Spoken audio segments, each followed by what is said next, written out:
안녕하세요. orlando 킴입니다. 오늘 또 시황 분석과 더불어서 종목 분석해보는 시간을 갖도록 하겠습니다. 자, 오늘 시장 한번 보겠습니다. 다우 같은 경우에는 0.09% 거의 뭐 하락폭이 없었고 왔다 갔다 했는데 그 자리로 왔다 이렇게 보시면 되겠고, 나스닥이 2.21%로 좀 하락이 많았고 S&P 500이 1.44%, 러셀이 0.98% 했다. 자, 아침장에는 아무래도 다른 것보다 반도체 한국 시장에 그 쇼크로 인해서 하락을 했다가 다운을 일단 거기다가 말아 올리는 모양이 있었고, 자, 나스닥은 좀 하락했다가 다시 반등했지만은 결국은 일단 하락세로 조금은 마감을 했다 이렇게 보시면 되겠죠.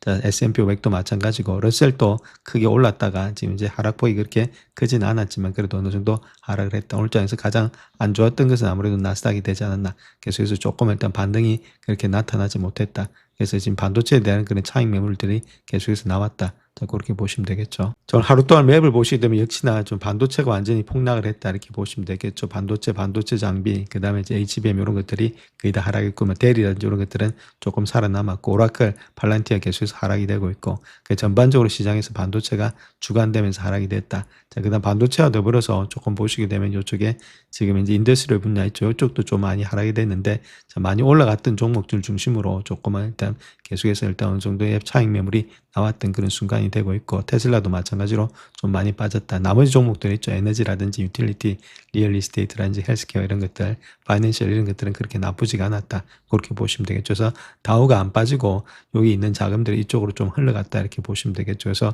우리가 이렇게 순환매가 되고 있는 거지, 그 자체가 시장이 망가졌다면은 다 빨간불이 돼야 됩니다. 그럴 때 시장이 폭락이 되는 거지. 자, 그렇지 않다면 아직까지는 반도체가 많이 올라와서 차익 실현이 나왔다. 자, 그것이 정답이다 이렇게 말씀드립니다. 자, 다음 러셀도 한번 보시더라도 러셀도 마찬가지죠. 이렇게 테크주 중심으로 많이 빠졌고, 그 다음 인더스트리얼 분야 있죠. 이쪽 분야가 많이 빠졌다. 그래서 이게 많이 올라왔던 종목들입니다.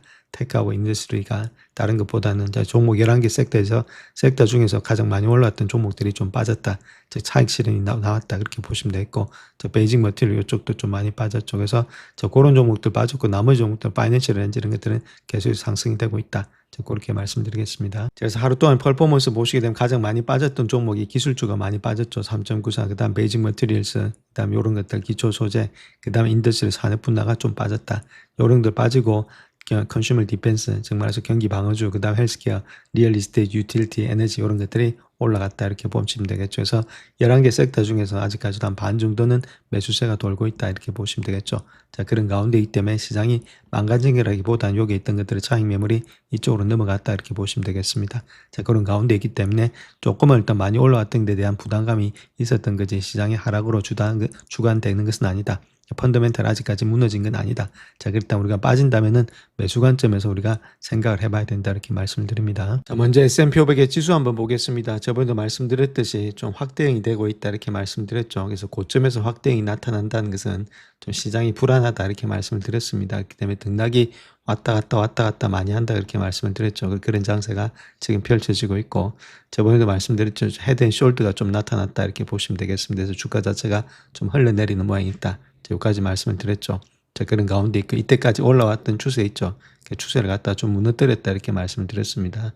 이런 추세가 계속 상승돼 있던 그런 추세 있죠. 강하게 올라갔던 그런 상승 추세가 자, 이제부터는 조그만 하락의 추세로 변환되고 있다 이렇게 보면 되겠죠. 주가 자체가 약간의 지금 시간이 필요하다 이렇게 보시면 됩니다. 조정폭이 기울기는 그렇게 일단 올라가는 폭보다는 기울기는 그렇게 일단 완만한 편에 있는데, 자, 그 자체가 있기 때문에 이렇게 보시게 되면 또 조정으로 보면 되겠죠. 이런 것들을 길게 보시게 되면 올라가서 이렇게 눕고 있는 조정으로 보시면 된다. 그 다음 다시금 올라갈 가능성이 많이 있다 이렇게 보시면 되겠죠. 펀더멘탈만 다져진다면은. 자, 그런 장세가 현재 장세다. 자, 그렇게 말씀을 드렸습니다. 그래서 너무 많이 올라왔다는 겁니다. 한마디로 말해서 주봉을 보시게 되면 웬만하면 주봉이나 월봉을 많이 보시길 바랍니다. 많이 올라왔죠. 연속 한 9주 정도 상승했으니까 옆으로 약간 눕고 있는 모양이 있고, 이런 것들이 좀 내려오는 그런 시간들, 그 다음에 이격도가 좀 붙는 시간들이 있어야 되는 것이 현재 모습이다 이렇게 보시면 되겠죠. 기술적으로 본다면은. 자, 그런 모양이 있고, 이렇게 되는 이유는 반도체가 많이 올라왔기 때문에 조금은 조정 가운데 있다 이렇게 보시면 되고, 그렇다면 조정의 폭이 어느 정도 되느냐 했을 때는 아무래도 직전 저점까지 한 번 더 볼 수도 있다 이렇게 보시면 되겠죠. 여기까지 내려오는 폭들. 그래서 7,200 정도를 일단은 마지노선을 보고, 이건 무너져서 뭐 주가가 꺾인다 이렇게 보지는 않고 있습니다. 그래서 여기서 좀 등락이 왔다 갔다 하지 않겠는가. 그래서 박스권으로 볼 수도 있겠죠. 이런 식으로 올라가서 눕고 있는 그런 박스권이 될 가능성도 있다 이렇게 보시면 됩니다. 왔다 갔다 하는 그런 박스권. 자, 그런 박스권이 다 한 다음에는 다시금 주가가 올라가는데 올라가는 이유는 이제부터는 마이크론 실적 7월 달에 실적으로 통해서 주가 자체가 반등이 될 수 있다. 자, 그렇게 우리가 보시면 되겠습니다. 자, 그중에서도 나스닥이 좀 하락폭이 좀 많았다 이렇게 보시면 됩니다. 이유는 많이 올라왔기 때문에 약간의 눌림목이 더 많게 나타나면서 2% 이상 하락이 되었고, 다우는 뭐 크게 하락폭이 없었죠. 아무래도 경기 방어주라든지 그런 주식으로 돈이 몰려가고 있으니까 아무래도 다우는 큰 폭의 하락은 없었다. 자, 러셀도 조금 하락이 있었죠. 자, 그런 가운데 있었기 때문에 오늘자에서 나스닥만 좀 많이 하락이 되었다 이렇게 보시면 되겠고, 자, 10년물 금리도 0.27% 좀 하락하면서 4.49가 되었고, 오늘 좀 빅스는 많이 뛰었죠. 빅수가 지금 이제 19.50까지 많이 뛰었다. 그래서 20을 넘어가게 되면 조금은 불안한 가운데 있는데, 그 정도로 일단은 시장이 지금 이제 불안 가운데 있다 이렇게 보시면 되겠죠. 그러니까 시간이 왔다 갔다 하고 있고, 오일 가격은 뭐 지금 이제 73불대까지 내려와 있고, 크루드 오일은 그 다음에 지금 이제 요거 UK 오일 있죠. 브렌트유는 지금 이제 1.28% 하락한 77달러까지도 내려와 있다. 뭐 크게 이게는 지금 연출이 되지 않고 있죠. 시장에서 반응하는 것은 역시나 반도체 지수였다 이렇게 보시면 되겠습니다. 그래서 반도체 지수가 좀 많이 하락이 됐죠. 오늘장에서 한 7.8586% 정도 하락했다 해서 고점을 뚫고 올라갔던 것이 다시금 고점을 뚫고 내려왔기 때문에 아직 이거 자체는 아직 페이크다 이렇게 보시면 되고, 좀 시간이 좀 걸리지 않겠는가 해서 많이 올라왔습니다. 파동으로 본다 하더라도 많이 올라온 파동이 있죠. 1파, 2파, 3파, 4파, 5파까지 갔으니까 상당히 많이 올라가 있는 그런 상태에 대해서 조정이 이제 이거 자체가 일단 하락으로 보지는 않는다. 그 이유는 아직까지 실적이라든지 그런 것들이 바탕되기 때문이다. 이렇게 말씀드립니다. 자, 오늘의 시장의 하락 원인은 글로벌 반도체 가격 폭락으로 인해서 S&P 500의 지수가 하락되고 나스닥 지수는 1% 이상 하락되는 모양이 보였다. 그렇게 말하고 있는데, 자, 거기에 대해서 한번 살펴보겠습니다. 자, 시장 하락의 주범은 일단 SK 하이닉스다 이렇게 보면 됩니다. 선두주자, 메모리칩 업계의 선두주자가 하락되면서 SK 하이닉스가 12% 이상 하락, 그와 더불어서 삼성전자도 12% 하락, 자, 거기다 95% 상승했던 한국 증시가 거의 10% 하락을 했고, 니케이 225가 3.5% 하락했다. 그래서 니케이 225도 8거래일 연속에 상승세를 마감했다는 겁니다. 자, 그 뒤에서 마이크론 테크놀로지가 한 10% 하락을 했고, 시게이트 이런 것들이 거의 12%를 하락했다. 계속해서 따라오면서 줄줄이 상탕으로 많이 올랐던 때는 그런 차익 매물들이 계속해서 많이 늘어났다. 자, 그렇게 보시면 되겠죠. 자, 그래서 모건 스탠리에서 이야기하고 있는 내용을 보게 되면 AI 관련 주식들이 매도세를 보이고 있는데 비싸다고 생각지는 않는다, 주식들이. 근데 매수세가 좀 집중되어 있다. 자, 그렇기 때문에 모멘텀 트레이드들이 시대 정신을 포착한 것처럼 이런 현상이 발생하면 지금처럼 급격한 매도세가 나타날 수 있다. 근데 이거는 건전한 현상이다. 자, 그렇게 이야기를 하고 있죠. 결론은 주가가 많이 올라서 차익 매물이 나오고 있다. 그렇게 보시면 됩니다. 자, 현재 시장이 많이 변동성을 포함하고 있는데 한 가지 요인 자체가 당분간 반도체 주가를 롤러코스터처럼 오르내리게 할 수 있다. 그렇게 말하고 있는데, 자, 그 내용에 대해서 한번 살펴보겠습니다. 자, 화요일에 기술주 하락세가 전 세계 증시를 끌어내리고 있는데 특별히 반도체 제조업체들의 매도세가 주도하고 있다. 그렇게 밝히고 있고, 레버리지 ETF는 단기적으로 시장의 변동성을 더욱더 높일 수 있다. 그렇게 말하고 있죠. 자, 레버리지 ETF는 파생 상품을 이용해서 투자자들에게 특정 주식 업종에 대한 2배 또는 3배의 투자 수익률을 제공하고 있는데, 인공지능 관련주, 반도체 관련주에 최대한 투자하기 위해서 레버리지 ETF를 활용하고 있죠. 자, 그리고 그와 더불어서 또 구글의 모회사인 알파벳을 중심으로 글로벌 시장에는 또 폭풍이 몰아치고 있는데, 두 명의 핵심 AI 과학자들 이런 데다가 AI 확장에 필요한 높은 비용에 대한 우려가 커지고 있다. 자, 그로 인해서 시장에서 하나인 가장 큰 시장이죠. 그래서 한국의 지금 이제 규제 당국이 레버리지 ETF의 인기 상승에 대해서 우려를 표명하면서 한국 지수도 많이 파란 10% 하락을 했죠. 자, 이런 것들 때문에 월가가 AI 관련해 포지션을 축소했고 레버리지 ETF가 매도 대상 1순위가 됐다. 자, 이런 것들 때문에 지금 이제 많은 매도세가 나왔다. 자, 그 이야기를 하고 있죠. 자, 그래서 오펜하이머에서 이야기하고 있는 내용이 이번에 SMH 주가 상승 있죠. 반도체 주가 상승 자체가 가장 열광적인 AI 투자자들의 주장보다 훨씬 더 많은 요인에 의해서 부추겨지고 있다는 사실이 드러났다. 그렇게 말하고 있죠. 오버슛이 나왔다. 자, 그렇게 보시면 됩니다. 상경했던 것보다 너무 빨리 급속하게 주가가 올랐다. 그 이야기를 하고 있죠. 자, 그 중에서도 특히 하이닉스 레버리지 ETF가 미국 시장의 모든 것을 어린애 장난처럼 보이게 한다. 그렇게 말하고 있고, 이것이 현지 시장에 미치는 상대적인 규모 효과를 이야기 쉽게 설명하게 되면은, 자, 미국에서 단일 종목에 대해서 7,500억 달러가 넘는 레버리지 ETF가 존재하는 것 같다. 그러니까 이런 것들이 시장의 꼬리가 몸통을 흔든다는 거겠죠. 자, 그런 것들.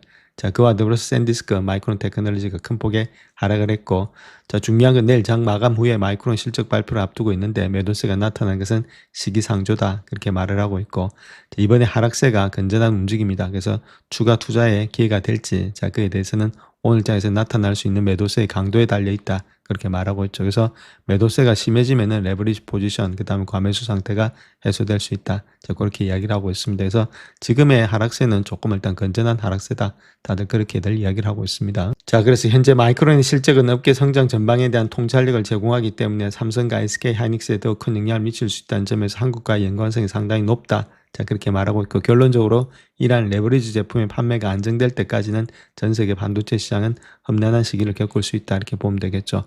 자, 이런 것들 때문에 레버리지 때문에 지금 등락이 왔다 갔다 하는데, 자, 어느 정도 안정이 될 때까지는 좀 시간은 걸린다. 자, 그 이야기를 하고 있죠.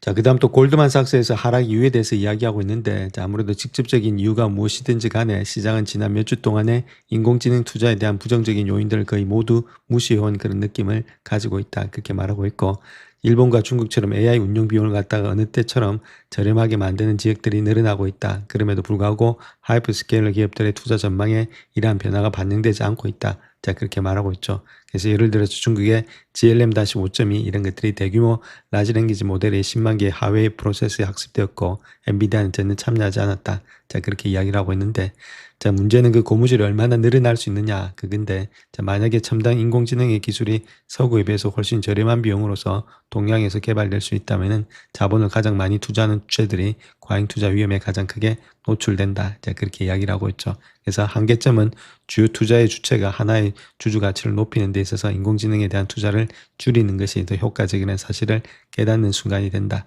자, 그렇게 말하고 있죠. 그래서 약간 줄이는 것이라는 가정이 누구의 머릿속에도 없다는 것이다. 저 그렇게 이야기를 하고 있습니다. 그래서 추론 수요가 증가함에 따라서 전체 인공지능의 인프라는 끊임없이 상승하는 자본 지출을 염두에 두고 가격이 책정되어 있다. 이렇게 말하고 있죠. 근데 중요한 건 이렇게 계속해서 가격이 만약에 저렴해지는데 인공지능을 갖다가 개발하기 위해서 좀 아무래도 빅테크들이 돈을 계속해서 갖다 붓고 있다면 그것이 정당화될 수 있느냐 하면 정당화될 수 없다는 거겠죠. 자, 그런 점에 있어서 지금 상당히 많은 여러 가지 부정적인 요인들이 나타나고 있음에도 이런 것들 다 무시된 그런 결과가 오늘 장에서 나타난 거 아니냐. 자, 그 이야기를 하고 있죠. 자, 다음 요 뱅크 오브 아메리카 자료에 따르게 되면은 좀 아무래도 버블에 있는 업종들이 있죠. 그 첫 번째가 근데 코스피가 그 일단 버블에 와 있다 이렇게 보면 되겠고, 요게 일단 이퀄 라인입니다. 요 라인대를 중심으로 해가지고 요 위에 있으면은 자, 버블이다 이렇게 보면 되는데, 그 다음에 니케이가 버블에 와 있고, 그 다음 테크주 역시도 버블에 와 있다. 그 다음 나스닥이 일단 그 버블 바로 밑에 와 있죠. 그러니까 버블 중간에 완전히 버블쯤에 와 있다 이렇게 보면 되겠고, 그 다음 MSCI 월드 지수 역시도 버블 가까이 와 있다 이렇게 보면 됩니다. 그 다음 인디아 그렇게 나아가고 있죠. 그렇기 때문에 한국, 일본 이렇게 테크 주식이 가장 크게 일단은 지금 버블 속에 있다. 그렇게 이야기를 하고 있습니다. 자, 다음 요 자료는 일단 또 골드만삭스 자료인데, 이제 여기서 일단 내일 있을 마이크론 테크놀로지 실적이 어떻게 되는지 그 이야기를 하고 있습니다. 3분기 때를 보게 되면 스트리트 있죠. 월스트리트에서 예측하고 있는 지금 이제 매출 자체는 4만인데 본래는 일단 4만 4천인데 4만 8천까지도 늘어난다. 그렇게 보면 되겠고, 골드만삭스가 스트리트하고 비교해 봤을 때 21%나 더 증가된다. 자, 그로스 마진 역시도 지금 이제 84% 예측을 하고 있는데 86%, 204bp가 늘어난다는 것들. OP 마진 마찬가지죠. GP 마진하고 OP 마진이 다 늘어난다는 겁니다. 이도 79.9% 예측했는데 82.4로 늘어난다는 거겠죠. 247bp가.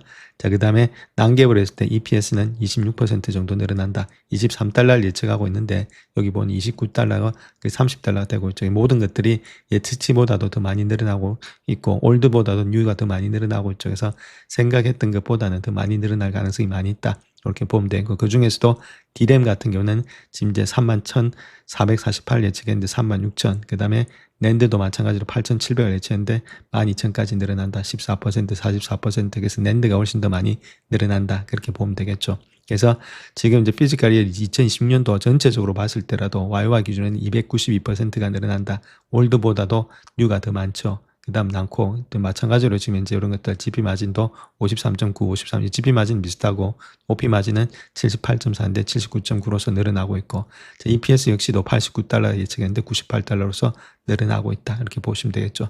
자, D램도 역시나 11만 9천인데 12만 4천, 12만 3천. 그 다음 마찬가지로 낸드 역시도 3만 3천인데 42. 그러니까 273%, 368%가 늘어난다는 거겠죠. 성장률은 이제 2017년도 가면 좀 꺾이는데, 자, 그럼에도 불구하고 계속해서 늘어난다는 거죠. 생각했던 것보다는 더 많이 늘어나고 있다. 그래서 토탈 레버뉴 마찬가지고, 요런 것들은 조금 꺾이는 것은 GP 마진이 좀 비슷한 모양이 있고, 자, 그럼에도 불구하고 OP 마진은 조금씩 계속해서 늘어나는 입장이 있다. 전반적으로 봤을 때, 모두 다가 예상치보다는 좋게 나오는 것이 현재 마이크론 테크놀로지 실적이 되지 않겠는가. 자, 그렇게 예측을 하고 있습니다. 자, 또한 하이퍼스케일의 캐펙스에서 메모리가 차지하는 비중을 한번 보게 될 것 같으면 2016년도에는 35%에서 2017년도에는 48%까지 계속해서 증가된다는 이야기가 되고 있죠. 자, 그러니까 주가는 계속해서 올라갈 가능성이 많이 있다. 자, 그렇게 보시면 되겠죠. 자, 다음 요 그림이 시장을 잘 나타내고 있는 시장인데, 마이크로소프트의 회장인 사티아 나델레가 있죠. 젖소를 짜고 있는데 그 젖소가 쉐어홀더스의 캐시입니다. 그러니까 주주들에게 돈을 갖다가 짜가지고 누구한테 주냐면은 마이크론 칩이라든지 이런 데다가 주고 있죠. 그래서 더 돈 버는 것은 마이크론 칩이고, 돈을 어디서 갖고 있느냐면 마이크로소프트에 지금 주주들한테서 돈을 가져와서 이쪽에다 다 돈을 주고 있다. 그래서 지금 캐시버닝이 될 가능성이 빨리 캐시버닝이 되고 있다. 그렇게 소가 이야기하고 있죠. 자, 그런 가운데 있기 때문에 지금 현재 모습 속에서 가장 중요한 모습은 그런 모습이죠. 여기서 돈을 갖다가 계속해서 이쪽에다가 갖다 넣고 있다. 이렇게 보시면 되겠습니다. 그러니까 이쪽에 주가는 떨어지고 이쪽에 주가는 올라가는 모양이 되고 있는 것이 현재 시장이다. 자, 그렇게 보시면 되겠죠. 자, 다음 요 장표를 하나 보시게 되면 베라루미 200의 엠브링크 71액에 지금 코스트가 되고 있는데, 그것이 한 7.8밀리언 정도 되고 있다는 거겠죠. 이 정도로 늘어나고 있는데 그 이유가 어디 있냐? 매물이 있다는 겁니다. 메모리 GB300 같은 경우는 37만 3천 정도 했는데 이미 200이 넘어가면서 여기서 435%나 증가되고 있다. 메모리 가격이 그만큼 많이 치솟았다는 겁니다.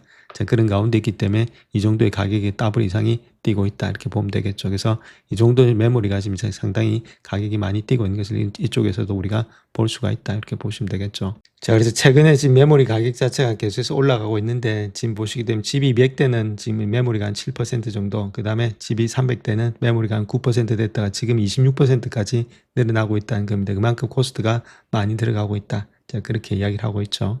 자, 골드만삭스에서 이야기하고 있는 내용은 좀 불리시하게 보고 있다는 겁니다. 은행의 전망치에 대해서 한국과 대만의 메모리 칩 메이커들의 이런 것들의 전망치를 좀 좋게 보고 있다. 이렇게 말하고 있는데, 자, SK 하이닉스 입장에서 본다면 좀 H봄의 생산 속도 있죠. 이런 것들 좀 슬로링하고 있다.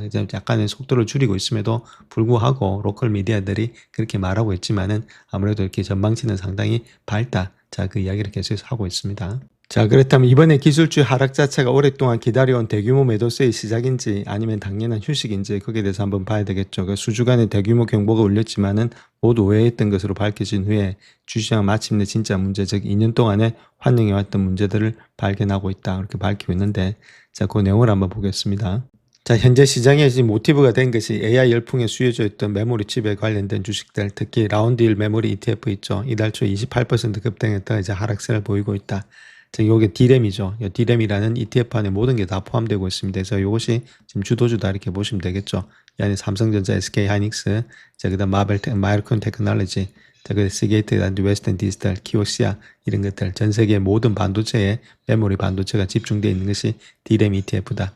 요거 자체가 지금 이제 시장을 끌고 왔는데, 자, 많이 상승했다. 오늘 장에서 한 12% 정도 하락이 되고 있다. 자, 그렇게 이야기를 하고 있죠. 자, 그래서 유가는 전쟁 이전 수준으로 좀 떨어지고 있고, 연준은 금리를 동결했고, 그럼에도 불구하고 시장은 폭락을 했는데 몇 주 동안 대규모 경보가 울려왔죠. 모두 오해했던 것으로 밝혀진 후에 시장은 진짜 문제를 갖다가 드러내고 있다. 이렇게 보시면 되겠습니다. 그래서 지금 변동적 지수 있죠. 빅스 지수가 9.32%까지 올라가면서 상당히 공포 지수가 올라가는 그런 모양이 있다. 이렇게 보면 되겠죠. 그래서 2주 만에 최고치를 기록하고 있다. 13%가 상승됐다. 자, 그 이야기를 하고 있죠.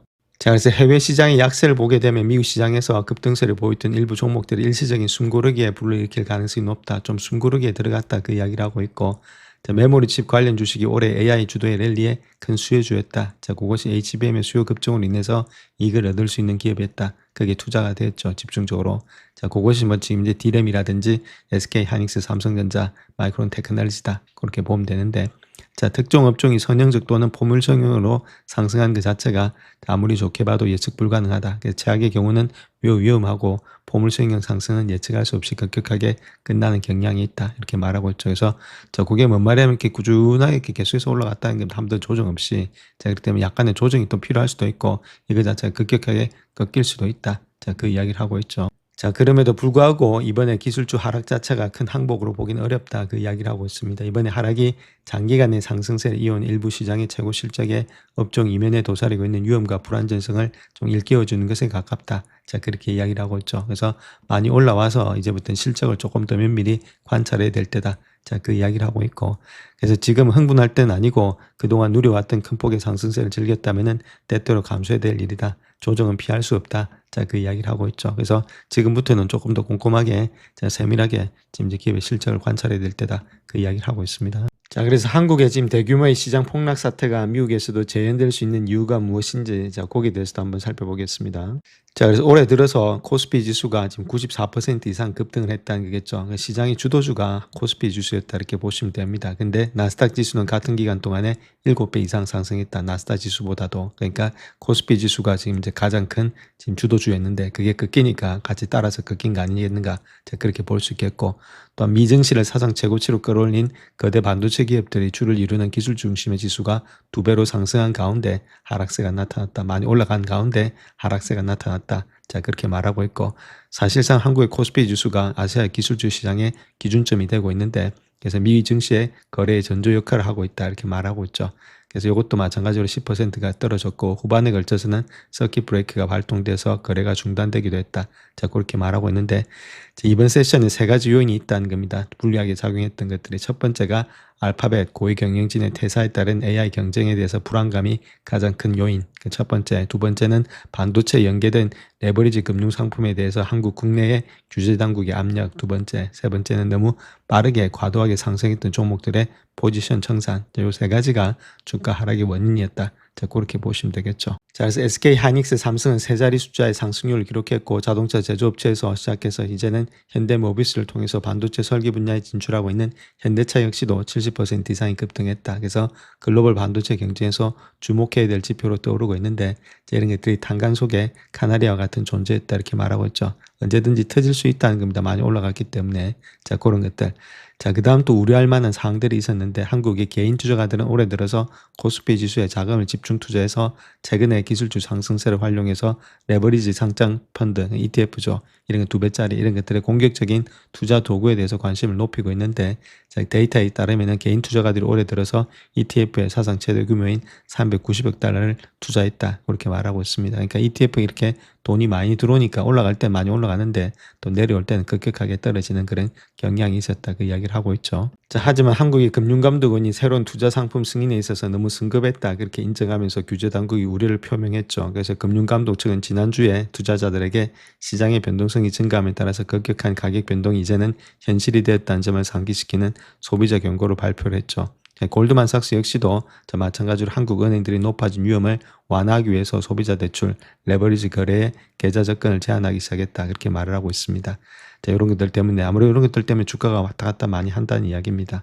근데 지금은 인공지능과 반도체에 대한 투자 전망은 여전히 강력하다. 그렇게 말하고 있고, 기업의 가치평가도 여전히 매력적이다. 자, 밸류에이션도 그렇게 높지가 않다는 거겠죠. 자, 그럼에도 불구하고 레버리지 ETF, 파생상품의 포지셔닝 이런 것들로 인해서 증폭 효과라는 새로운 구조적 변수가 이 시장이 어느 때보다도 중요해졌다. 이런 것들이 갑자기 많이 들어오니까 시장 자체가 버블이 될 수 있다. 그 이야기를 하고 있죠.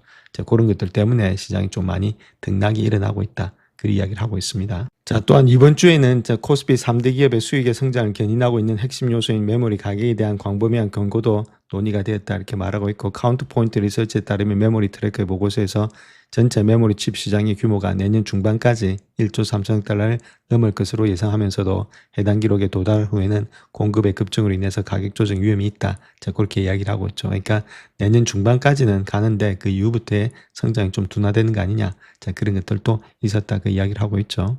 자, 그래서 시타델 증권은 이달 초에 개인 투자가들의 활동 자체가 오늘날 시장에서 가장 강력한 수요의 원천 중에 하나가 되고 있고, 사상 최고 수준의 지속적인 참여를 보이고 있다. 그렇게 말을 하고 있습니다. 그래서 5월에 개인의 현금 주식 거래량이 2025년도 평균보다도 60%가 높았고, 2024년도 평균의 2배 이상을 기록하고 있다. 자, 이러한 최고치를 경신한 이후에 6월에는 거래량이 더욱더 가속화되어서 5월보다도 9%가 높은 수준을 유지하고 있다. 개인들이 워낙 많은 데다가 그다음 레버리지까지 있으니까 변동이 그만큼 심하다. 그 이야기를 하고 있죠. 또 시장의 집중도 또한 역사적 수준으로 좁아지고 있다. 이렇게 말하고 있는데 그래서 3,500개 종목으로 구성된 뱅가드 미국의 토탈 마켓 인덱스 ETF에서 상위 10개 종목이 시장의 전체 시가총액의 35%를 차지하고 있다. 반도체가 뭐 다 차지하고 있다. 그렇게 이야기를 하고 있죠. 그래서 지금 미국의 전체 시가총액의 67조 1천억 달러 중에 상당 부분이 인공지능 붐과 관련된 41개 종목에 집중되어 있다. 그러니까 집중도가 상당히 좁다. 이렇게 보면 되겠죠. 저 좁은 데다가 개인들의 물량, 그다가 ETF가 많이 들어오니까 변동이 심해지고 있다. 그 이야기를 하고 있죠. 자, 다음 최고의 성과를 나타내고 있는 기술 헤지펀드 매니저 필립 라퐁이 자신의 가장 큰 AI 관련주 투자에 대해서 설명을 하고 있는데, 자, 그 내용에 대해서 한번 살펴보겠습니다. 그래서 필립 라퐁은 투자자들이 인공지능 칩 경쟁의 승자를 예측하지 않아도 수익을 낼 수 있다. 자, 그렇게 말하고 있고, 특별히 회사가 인공지능 분야에 투자하는 그런 선호한 방법 중에 하나가 반도체 제조업체, 장비 공급업체를 통하는 것이다. 이런 것들을 사놓으면은 훨씬 더 이쪽에다가 우리가 승자를 예측하지 않아도 된다. 그 이야기를 하고 있죠. 그런 것들이 자기가 TSMC의 주식을 보유하고 있는 이유다. 그렇게 이야기를 하고 있고, 램 리서치 마찬가지다. 그 이야기를 하고 있죠. 자, 그런 것들. 그래서 이런 것들을 통해서 사놓으면은 크게 우리가 뭐 염려할 필요 없다. 그 이야기를 하고 있습니다. 또 여러 가지 뭐 TPU 칩을 사용하는 업체들도 있고 CPU 분야의 새로운 업체들도 있는데, 자, 마찬가지로 이런 것들이 엔비디아, 아마존, 구글 이런 것들이 있죠. 결국은 이들 모두가 동일한 사양의 장비가 필요로 하다. 그렇게 이야기를 하고 있죠. 그래서 우리가 장비라든지 실질적으로 이렇게 백그라운드에 깔리는 이렇게 인프라에 깔리는 종목들을 사놓게 되면 누가 승자가 되든 크게 문제가 되지 않는다. 그 이야기를 하고 있죠. 자, 그래서 이러한 접근의 방식 자체가 인공지능 붐에 대한 곡괭이와 삽을 이용한 전략이다. 이렇게 말하고 있고, 기술 기업들이 데이터 센터를 구축하고 점점 더 강력한 AI 프로세서를 개발하기 위해서 경쟁하면서 이러한 칩을 제조하는 데 사용되는 장비에 대한 수요가 급증하고 있다. 자, 그렇게 이야기를 하고 있고, 자, 마찬가지로 만약 제가 반도체 공장에 부품을 공급하는 업체라면 어떤 칩이 승리할지 정확하게 예측할 필요가 없다는 겁니다. 그것이 바로 반도체 장비 관련 주식에 투자하는 이유다. 그렇게 말을 하고 있죠. 이런 것들이 아무래도 이런 것들은 좀 기본적으로 가져가야 되지 않겠는가 그렇게 보여주고 있죠. 이런 것들 ASML이라든지 KLA 이런 것들, 램 리서치 이런 것들을 우리가 포트에 꼭 필요하다. 자, 그렇게 보시면 되겠습니다. 자, 그 다음 또 엔비디아에 대해서도 이야기하고 있는데, 엔비디아 주가가 최고점에서 한 12% 하락한 지금이 매우 저평가된 주식이다. 그렇게 말하고 있고, 스페이스X도 초기 투자자가 되고 있다. 그렇게 말하고 있죠. 그래서 이런 종목들은 조금씩 담아서 길게 보시면서 갖고 가면 나중에 큰 수익이 일어나지 않겠나 그렇게 보여주고 있습니다. 자, 다음 스페이스X가 더 많은 내부자들이 매도 허가를 받으면서 계속해서 압박을 받을 수 있다. 그 주요 일정에 대해서 한번 알아보겠습니다. 어떻게 되고 있는지. 자, 스페이스X 같은 경우는 상장된 지 일주일도 안 됐지만은 주가가 이미 큰 변동성을 보이고 있다. 이렇게 말하고 있고, 한때는 뭐 시총이 아마존을 넘어서기도 했죠. 그래서 또 150달러까지 떨어지기도 하다가 현재는 한 161달러 되고 있는데, 이러한 매도 압력이 당분간 누그러지지 않을 것으로 예상이 되고 있다. 그렇게 보면 되는데, 특별히 보위 예수 기간이 만료되고 더 많은 내부자들이 매도 허가를 받게 됨에 따라서 더욱더 심화된다. 그렇게 말하고 있죠. 그래서 지금 스페이스X는 330억 달러에 달하는 발행 주식 중에서 5%만 상장했기 때문에 향후 몇 달 동안 더 많은 주식이 매도 시장에 나온다. 자, 그렇기 때문에 주가 변동성이 더욱더 가중화될 거다. 그렇게 말하고 있고, 자, 특별히 기업들은 내부자들이 IPO 직후에 주식을 매도한 것을 막기 위해서 90일에서 180일 사이에 보호 예수 기간을 선택했는데, 자, 스페이스X는 보호 예수 기간이 점진적으로 완료되는 방식을 택했다. 자, 그렇게 이야기를 하고 있죠. 자, 그렇다면 어떻게 나오느냐 그거 한번 보게 되면 8월 10일경에 20% 정도 나오고 있고, 175달러가 넘어갈 경우는 추가적으로 10%가 더 나온다는 겁니다. 8월 20일경에 7%, 9월 10일경에 7%, 9월 25일경에 7%, 10월 10일경에 7%, 10월 25일경에 7% 계속해서 나오죠. 11월 초에도 28%가 나온다.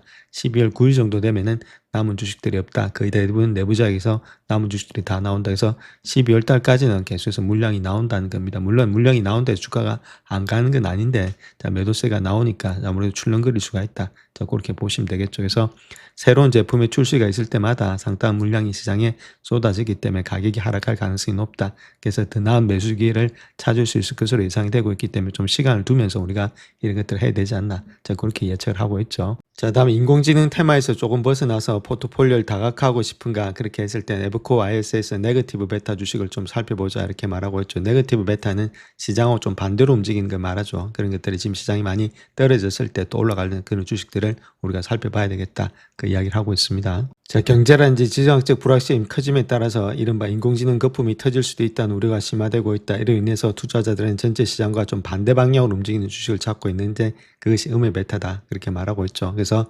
베타는 S&P 500 지수의 변동성에 대해서 개별 주식의 변동성을 측정한 통계 지표인데 다른 광범위한 시장 지수와 비교해 보게 되면 베타값이 음수인 주식이 전체 시장과 좀 반비례해서 움직인다. 그렇게 말을 하고 있죠. 그래서 이런 시장에는 뭐 엑스모빌 뭐 이런 것들이 있다. 이렇게 말하고 있죠. 그래서 그런 종목들에 대해서 한번 살펴보도록 하겠습니다. 자, 그래서 그런 주식도 우리가 잘 아는 주식들입니다. 그래서 베타 값이 음의 지수를 갖고 있죠. 별로 잘 안 움직이는 종목들이 있죠. 그래서 엑슨모빌이라든지 코스코 이런 것들, 코카콜라, 버라이전, 프로그레시브 이런 것들이 있죠. 그러니까 우리가 잘 알고 있는 주식들, 방어 주식들이다 이렇게 보시면 됩니다. 뭐 웨스턴 매니지먼트 이런 것들, 이런 청소업체죠. 캠캐스라든지 이런 것들, 거기다가 우리가 알고 있는 것들이다. 뭐 펩시코도 있고, 이런 주식들은 우리가 조금씩 방어주로서 좀 가지고 계시면은 다른 데로 주가가 이렇게 빠질 때 어느 정도 일단은 지금 포트를 갖다 구성해 놓으면은 이 빠진 것들에 어느 정도 만회가 된다. 자, 그렇게 우리가 보시면 되겠죠. 자, 현재 투자자 입장에서 보면 월마트와 같은 방어적인 주식을 더 많이 매수하고 있다. 프로겐 갬블 이런 것들 있죠. 그래서 AI 시장의 건전성을 감안한 그 외에도 중동 지역의 동향을 예의주시하고 있고 이번 주 후반에 발표된 인플레이션 데이터 이런 것들로 주목하고 있다. 그래서 데이터가 금리 방향을 갖다 결정할 수 있기 때문이다. 그렇게 말하고 있죠. 그래서 이런 종목들은 일부는 편입을 해야 된다. 그 이야기를 하고 있죠. 자, 그 첫 번째 회사는 몬델리즈 인터내셔널이다. 이렇게 보면 되겠고, 베타 값이 마이너스 0.09다. 이렇게 보면 되겠죠. 그래서 시장 침체에 대해서 좀 해지 수단으로 작용이 될 수 있다. 오레오하고 캐드베리 같은 유명 스낵 브랜드를 소유한 회사다. 이렇게 보시면 되는데, 아무래도 소비자 심리가 최저 수준으로 떨어지자마자 예산이 적은 가구를 대상으로 전략을 재조정했다. 그래서 이러한 결정이 주가 상승으로 이어지고 있고, 또한 초콜릿 판매 업체인데 이 회사도 코코아 가격의 급락도 좀 수혜를 입었다 이렇게 말하고 있습니다. 그래서 이런 주식들도 좀 필요하지 않나 제가 그렇게 이야기를 하고 있죠. 자, 그 다음 또 이야기하고 있는 것이 엑슨모빌이다 이렇게 보면 되겠죠. 베타 값이 마이너스 0.93으로서 장기적으로 보면 나쁘지가 않죠. 그래서 에브코 ISS 목록에서 최상위에 있다 이렇게 보면 됩니다. 그래서 베타 값이 오고 있기 때문에 주가가 하락할 때 어느 정도 방어적인 역할을 띠고 있다. 자, 그렇게 보시면 되겠죠. 자, 화요일에 주요 일단 애널리스트의 컨퍼런스 콜 한번 보겠습니다. 스페이스X, 마이크론, 엔비디아, 테슬라, IBM, 브로드컴, 타겟, 넷플릭스 이런 것들이 있는데 어떤 식으로 일단 컨퍼런스 콜이 나왔는지 살펴보도록 하겠습니다. 자, 먼저 JP모건 같은 경우에 있어서는 IBM에 대한 투자 의견을 중립해서 비중 확대로 상향 조정한다 이렇게 말하고 있고 그 이유는 소프트웨어의 가속화를 갖다 예상한다 그렇게 말하고 있죠. 특별히 2020년도 하반기에 소프트웨어의 가속화에 대해서 심층적인 검토를 거쳐서 더욱 확신을 갖고 투자 의견을 비중 확대로서 상향 조정한다. 그렇게 이야기를 하고 있습니다. 그러니까 IBM 이런 것도 뭐 양자 주식 때문에 또 올라가는 그런 입장이 있죠.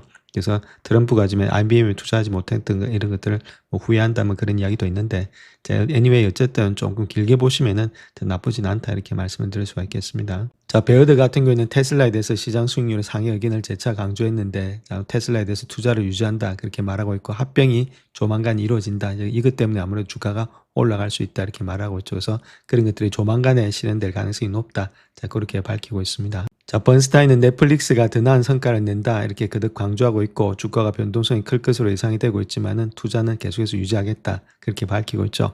단기적으로 잘 알려진 문제들이 장기화될 수 있는지에 대한 논쟁이 계속해서 되고 있는데 이러한 압력들이 예상대로 현실화되고 있는 가운데 단기적인 촉매자가 부족한 상황에서 불필요한 축적은 도움이 되지 않는다 그렇게 말하고 있죠. 약간의 왔다 갔다 등락은 있겠지만 장기적으로 보면은 나쁘지 않다. 그 이야기를 하고 있습니다. 자, 다음 번스타인 같은 경우는 엔비디아와 브로드컴이 시장 수익률을 상회한다고 재차 강조하고 있다 이렇게 말하고 있고 반드시 두 종목은 보유해야 될 종목이다 그렇게 말하고 있죠.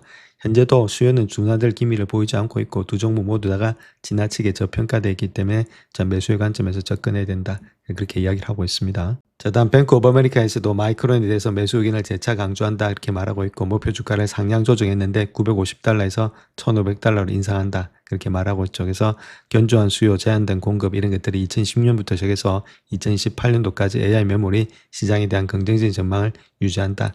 그렇게 밝히고 있습니다. 자, 다음 파이프 샌들러 같은 경우는 시놉시스에 대해서 투자 의견을 중립해서 비중 확대로 상향 조정한다 그렇게 말하고 있고 그 이유는 좀 회복세를 보이고 있다 이렇게 말하고 있죠. 그래서 상향 조정된 성장률의 전망치, 소폭 상향 조정된 수익성의 전망치, 그리고 지적재산권 부분의 회복과 그에 따른 매출의 성장 개선 이런 것들을 힘입어서 최종 배수를 고려해서 목표 주가를 450에서 $550로서 상향 조정한다. 자, 그렇게 밝히고 있죠. 자, 다음 투자자들이 IBM 소프트웨어 사업의 강점을 갖다가 과소평가하고 있기 때문에 IBM 주식을 매수하라고 JP모건이 말하고 있는데, 자, 그 내용에 대해서 한번 살펴보겠습니다. 그래서 JP모건 같은 경우에 있어서는 좀 저평가됐다 그렇게 말을 하고 있고 지금 현재 투자 의견을 중립에서 비중 확대로 상향 조정했는데 목표가를 270에서 291달러로서 상향 조정한다. 한 15%의 상승 여력이 있다. 그 이야기를 하고 있는데 자, 소프트웨어에 대한 심층 분석을 바탕으로 2016년도 하반기에 소프트웨어 성장세가 가속화될 것이란 확신을 갖고 있다. 그래서 지금 비중 확대로서 상향 조정한다. 그렇게 말하고 있고 소프트웨어는 지속적인 매출, 마진, 수익성, 현금 흐름을 개선을 갖다 견인하고 있다. 그렇게 밝히고 있죠. 그래서 소프트웨어가 지금 IBM 사업 성장에 있어서 주요 동력으로 자리 잡고 있다 이렇게 말하고 있고 매출의 한 45%, 연결 수익이 한 3분의 1을 차지한다 그렇게 말하고 있고 소프트웨어의 지속적인 전환이 긍정적인 신호가 되고 있다 그렇게 말하고 있고 소프트웨어는 마진이 높고 현금 전환율이 우수해서 하드웨어라든지 서비스의 사업보다는 높은 배수를 뒷받침하는 양질의 수익 흐름을 창출하기 때문이다 그렇게 말하고 있죠. 그래서 지금 IBM의 4대 소프트웨어 핵심 사업이 하이브리드 클라우드라든지 자동화, 트랜잭션 처리 그리고 데이터가 IBM의 인프라 투자 지원을 위한 원동력으로 작동할 수 있다 그렇게 말하고 있고 자, 이 엔진의 내구성은 좀 과소평가되고 있다. 그렇기 때문에 주가는 올라갈 수 있다. 자, 그렇게 이야기를 하고 있죠.